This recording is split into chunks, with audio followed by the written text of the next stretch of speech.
Alrighty, well today is an organizing tip, and I actually see a lot of questions on this topic, and one of the things you'll notice, if you're inside a bridge and you're rating and ranking and sorting through your photos, you'll notice that you have the ability, and if you go into the label menu, you can add up to 5 stars, and you can have up to 5 different colors.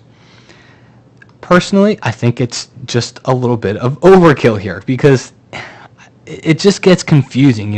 What's the difference between a 2-star photo and a 3-star photo? So here is my personal workflow when it comes to this. Yours may vary, and if it does, all the more power for you. But here's a personally an easy way I found to manage my photos. That is, first, when I bring them in, I get rid of the ones that are just flat out horrible. Okay, I don't need them anymore. I don't want them anymore. I make a backup before I ever do anything, so if I ever need to get back to them, I know that they're backed up onto an external drive or a disk or something, but I get them out of my library. I don't want to see them.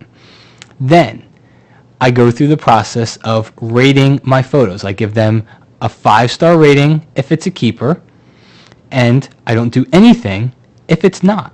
Okay, if maybe I'm not going to get rid of it, I just leave it in the library. So if it's if it's a portfolio photo, if it's one that's going to make it to the best of that photo shoot, I give it 5 stars. And inside the bridge, you can click on a photo and just press Control 5 or Command 5 if you're on the Mac, and that gives it 5 stars. Now, those are my favorite photos from the photo shoot. For me, personally, I've either got my favorite photos or I have the other ones. And that's really the only delineation I need. Now, sometimes I do take it one more step further, and sometimes I'm not going to do something with all of my favorite photos.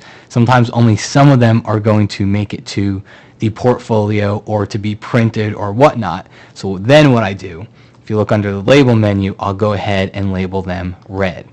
Okay, and I can just hit Control 6 or Command 6 for that. So it's either Control 5, that's a favorite one of mine, or Control 5 and Control 6, and it's not only just a favorite, but it's something that I'm going to take action with. It's going to get printed, it's going to get put in the portfolio, but I've just found it easier that way.